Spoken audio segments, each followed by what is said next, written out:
എമ്പുരാനെ പറ്റി പറയുകയാണെങ്കിലേ പറഞ്ഞാലും പറഞ്ഞാലും തീരത്തില്ല. കുറച്ച് നാളായിട്ട് എമ്പുരാനെ പറ്റി യാതൊരു വിവരവും ഇല്ല എന്ന് പറഞ്ഞുകൊണ്ട് പരിതപിക്കുകയായിരുന്നു നമ്മൾ. പക്ഷെ അപ്ഡേറ്റ് വന്നു തുടങ്ങി കഴിഞ്ഞപ്പോൾ ഒന്നിനു പുറകെ ഒന്നായി മണിക്കൂറുകളാണ് അപ്ഡേറ്റുകൾ പുതിയത് വരുന്നത്. ഇതിനിടയിൽ UK 231 സ്ക്രീനുകളിൽ എമ്പുരാൻ പ്രദർശിപ്പിച്ചു എന്നുള്ള ഞെട്ടിപ്പിക്കുന്ന വാർത്ത പുറത്തു വിട്ടു. അതിനുശേഷമാണ് ഈ ട്രെയിലർ ആദ്യമായിട്ട് കണ്ടത്. നമ്മുടെ രജനീകാന്ത് ആദ്യമായിട്ട് കാണുന്നു, ഇതിനെപ്പറ്റി നല്ല അഭിപ്രായം പറയുന്നു. പൃഥ്വിരാജും രജനീകാന്തിനും ഒപ്പമുള്ള ഫോട്ടോ പുറത്തു വിടുന്നു. അങ്ങനെ പോകുന്നു. അതുപോലെ തന്നെ കർണാടകത്തിലെ ഇതിന്റെ വിതരണാവകാശം എടുത്തത് ഹോംബാലെ ഫിലിംസ് ആണെന്ന് പറഞ്ഞു കഴിഞ്ഞപ്പോൾ ഇതിന്റെ ഹൈപ്പ് എന്തുമാത്രം ഉണ്ട് എന്ന് ചിന്തിക്കുക. നമ്മൾ നേരത്തെ തന്നെ പറഞ്ഞു നോർത്ത് ഇന്ത്യയിലെ വിതരണാവകാശം എടുത്തിരിക്കുന്നത് AA ഫിലിമാണ്. AA ഫിലിമിനെ സംബന്ധിച്ച് അവിടുത്തെ ഹിന്ദി മേഖലയിൽ അഗ്രഗണ്യന്മാരെ എന്ന് തന്നെ വിശേഷിപ്പിക്കാൻ പറ്റുന്ന ഒരു ഫിലിം കമ്പനിയാണ് AA ഫിലിം. അവരുടെ ഒട്ടനവധി ഫിലിമുകൾ നമ്മുടെ പുഷ്പ 2 ഒക്കെയാണ് അവരൊക്കെയാണ് വിതരണത്തിനെടുത്തത്. അപ്പോൾ ഒരു 10,000 സ്ക്രീനൊക്കെ അവിടെ നിസാരമായിട്ട് ഈ AA ഫിലിമിന് ഉണ്ടാക്കാൻ പറ്റും. അതുപോലെ തന്നെ കർണാടകത്തിൽ ഹോംബാലെ ഫിലിംസ് വിതരണത്തിനെടുത്തിരിക്കുന്നു. അതുപോലെ ആന്ധ്രയിലും നമ്മുടെ തെലുങ്കാനയിലും SBC ഫിലിമാണ് വിതരണത്തിനെടുത്തിരിക്കുന്നത്. അങ്ങനെ ഈ ഓരോ സ്ഥലത്തെയും വമ്പന്മാരാണ് ഈ പ്രോജക്റ്റുമായിട്ട് ബന്ധപ്പെട്ട് ഇട്ടി നിൽക്കുന്നത്. നമ്മുടെ കേരളത്തിലേക്ക് വരുമ്പോൾ ആശീർവാദും ഗോകുലം ഗോപാലനും എല്ലാവരും കൂടെ ചേർന്ന ഒരു ടീം. ഇത് വേറെ ലെവലായിട്ട് മാറുമെന്ന് 100% ഉറപ്പാണ്. ഇപ്പം ഇതിന്റെ തന്നെ യൂറോപ്പിലെ വിതരണാവകാശം എടുത്തിരിക്കുന്നത് RFT ഫിലിംസാണ്. RFT ഫിലിംസാണ് ഇതിന്റെ വിതരണാവകാശം യൂറോപ്യൻ ടീമിനെ എടുത്തിരിക്കുന്നത്. അപ്പൊ അവർ UK, കാനഡ അങ്ങനെയുള്ള യൂറോപ്യൻ രാജ്യങ്ങളിലെല്ലാം വിതരണത്തിന് എടുക്കുന്നു എന്നാണ്. ഞാനത് നേരത്തെ പറഞ്ഞ UK-യിൽ തന്നെ 231 സ്ക്രീനിൽ ഈ ചിത്രം പ്രദർശിപ്പിക്കുന്നു എന്ന് ഓർക്കുമ്പോൾ ഇതിന്റെ വലിപ്പം വളരെ വലുതാണ് എന്ന് നമുക്ക് മനസ്സിലാവും.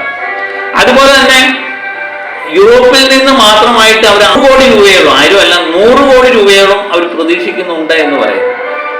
അപ്പം ഒരു മലയാള സിനിമ യൂറോപ്യൻ രാജ്യങ്ങളിൽ നിന്ന് നേടാവുന്നതിന്റെ പരമാവധി അവർ പ്രതീക്ഷിക്കുന്നുണ്ട്. വേറെ ഒരു ലെവലിലേക്ക് എമ്പുരാൻ മാറ്റുന്നു എന്നാണ്. അപ്പൊ അതുപോലെ തന്നെ ഹോംവർക്ക് ചെയ്തു തന്നെയാണ് ചിത്രം ഇറക്കിയിരിക്കുന്നത്.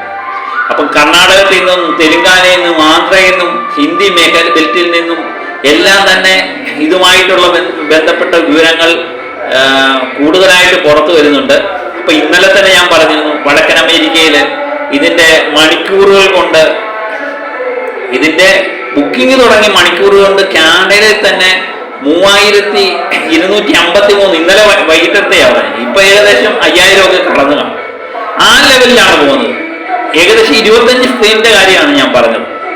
അതുപോലെ തന്നെ ഹൈദരാബാദിൽ ഒരു ഫാൻ ഷോ ഫുൾ ഔട്ടായി, മറ്റൊരെണ്ണം ഫാസ്റ്റ് ഫില്ലിംഗ് ആയിരിക്കുന്നു എന്നുള്ള വാർത്തകൾ വരും.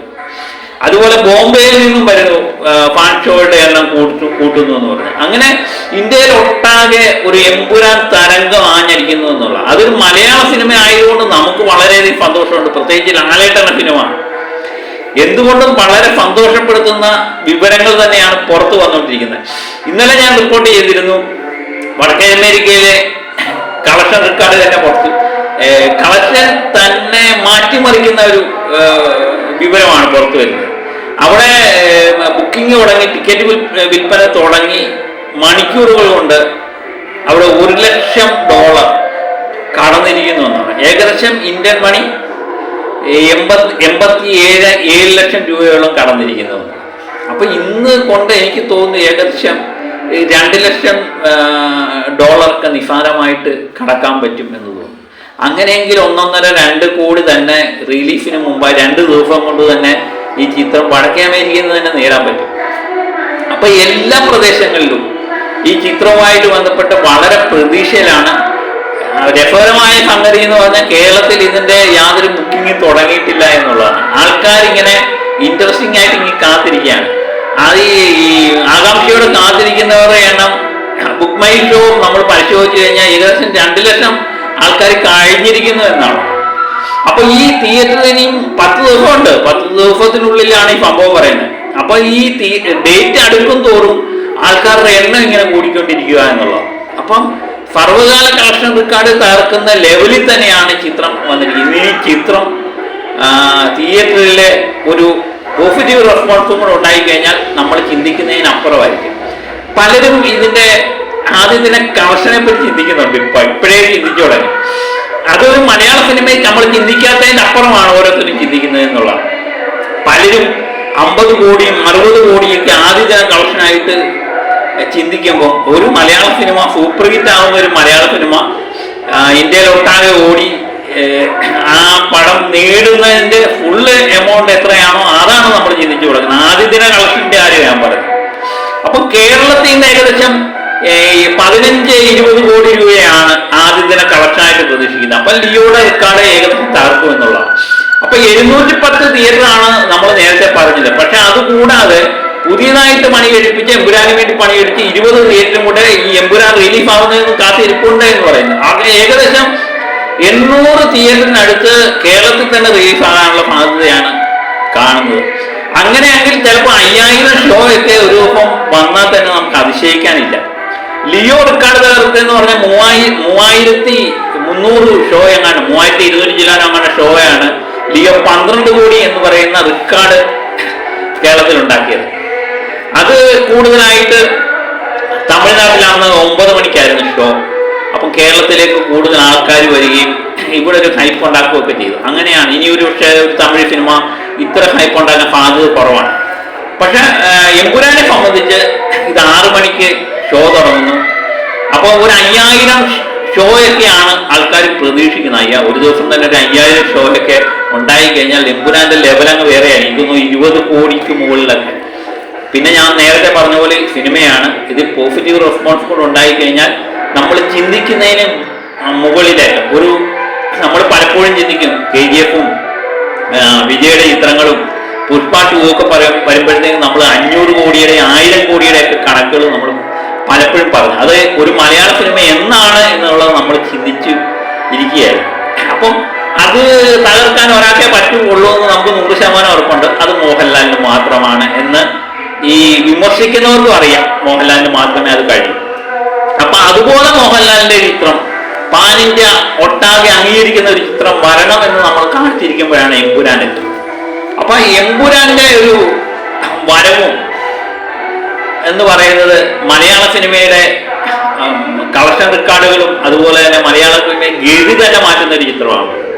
കാരണം ഈ ചിത്രം വിജയിച്ചു കഴിഞ്ഞാൽ ഒട്ടനവധി മലയാളത്തിൽ നിന്ന് നമ്മുടെ ബാഹുബലി ഇറങ്ങിയതിന് ശേഷം അന്യഭാഷയിൽ നിന്നൊക്കെ വന്ന പോലെ ഒരു കുത്തൊഴുക്ക് കാശ് മുടക്കാം, അത് തിരിച്ചു കിട്ടും എന്നുള്ള പ്രതീക്ഷ നമുക്കുണ്ടാകും. അത് മലയാള സിനിമയ്ക്ക് ഏറ്റവും നല്ലൊരു കാര്യമാണ് എന്ന് തന്നെയാണ് നമ്മൾ പ്രതീക്ഷിക്കുന്നത്.